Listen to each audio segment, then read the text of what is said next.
अस्सलाम वालेकुम, मैं हूं Iftikhar Ahmad, chartered accountant.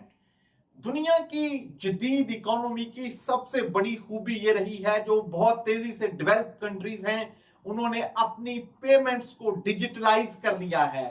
Cash payment जदीद इकोनॉमीज में खत्म हो चुकी है, जबकि पाकिस्तान इसके अंदर बहुत लैग कर रहा था, पीछे चल रहा था।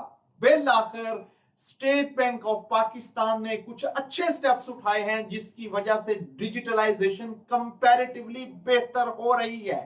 जो स्टेट बैंक ऑफ पाकिस्तान ने जो खास तौर पर रास्त ऐप बनाई है, जिसकी वजह से डिजिटल पेमेंट के अंदर एक कन्वीनियंस और एक बेटर इफेक्टिवनेस आई है, जिसकी वजह से जो टोटल नंबर ऑफ ट्रांजैक्शंस हैं और टोटल वॉल्यूम है, वो कंपैरेटिवली बहुत तेजी से बेहतर हो रहा है।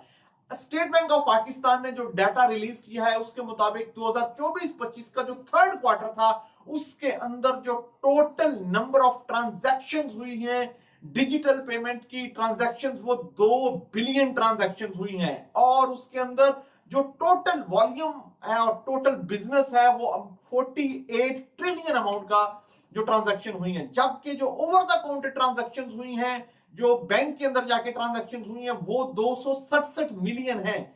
2 बिलियन हुई है ट्रांजैक्शन डिजिटली, और जो ओवर द काउंटर है वो 267 मिलियन है। जबकि इस 267 मिलियन ट्रांजैक्शंस के ऊपर जो टोटल वॉल्यूम जो रुपीस ट्रांजैक्ट हुए हैं, वो है 117 ट्रिलियन।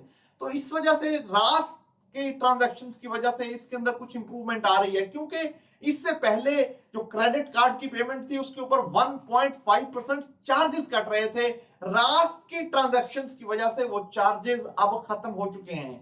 अब अगर पाकिस्तानी गवर्नमेंट और इंस्टीट्यूशंस अगर इस सिस्टम को डिजिटलाइजेशन के अंदर वाकई संजीदा है, तो और भी इसके अंदर स्टेप्स उठाने की जरूरत है। खास तौर पर दुनिया के अंदर जहां पे भी क्रेडिट कार्ड इशुएंस है, वहां पे क्रेडिट कार्ड ट्रांजैक्शंस को प्रॉपरली इंश्योर किया गया है, जबकि पाकिस्तान में अभी तक इंश्योरेंस नहीं है। अगर कोई फ्रॉडुलेंट एक्टिविटी हो जाती है दुनिया के अंदर क्रेडिट कार्ड के ऊपर, तो उसको बैक एंड पे उसकी इंश्योरेंस कंपनीज प्रॉपरली उसको पे करती हैं। जबकि पाकिस्तान में ऐसा नहीं हो रहा, जिसकी वजह से फ्रॉडुलेंट एक्टिविटीज के होने की वजह से उसकी जो प्रॉपर इंश्योरेंस ना होने की वजह से इसके अंदर ओवरऑल एक दिलचस्पी है, वो जो इंटरेस्ट है वो कंपैरेटिवली लोअर साइड के ऊपर है।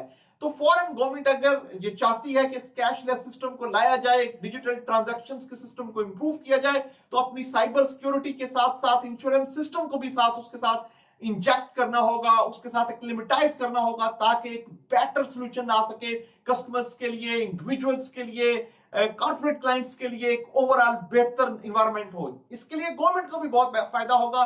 जैसे जैसे डिजिटलाइजेशन बेहतर होगी, वैसे वैसे टैक्स कलेक्शन बेहतर होगी, डॉक्यूमेंटेशन बेहतर होगी। जब डॉक्यूमेंटेशन बेहतर होगी, तो ओवरऑल गवर्नमेंट के पास पूरा एनालिसिस करने की कैपेसिटी बेहतर होगी। उन्हें अपने एरियाज को आइडेंटिफाई, अपनी वीकनेसेस को, अपने एरियाज को प्लग इन करना आसान होगा। इस वजह से आप दुनिया के तमाम जदीद ममालिक को उठा के देख लें, जहां पे भी डिजिटलाइजेशन ज्यादा है, वहां पे टैक्स एवेजन मिनिमम है। जहां पे टैक्स एवेजन मिनिमम है, वहां पे रिसोर्सेज की एलोकेशन बेहतर है। जब रिसोर्सेज की एलोकेशन बेहतर होगी, तो ओवरऑल एक पूरा एक फेयरनेस का सिस्टम क्रिएट होगा, फेयरनेस का माहौल क्रिएट होगा, जिसकी वजह से इकोनॉमी के अंदर एक बेहतर उसके अंदर रिकवरी के चांस बेहतर होंगे। Thank you.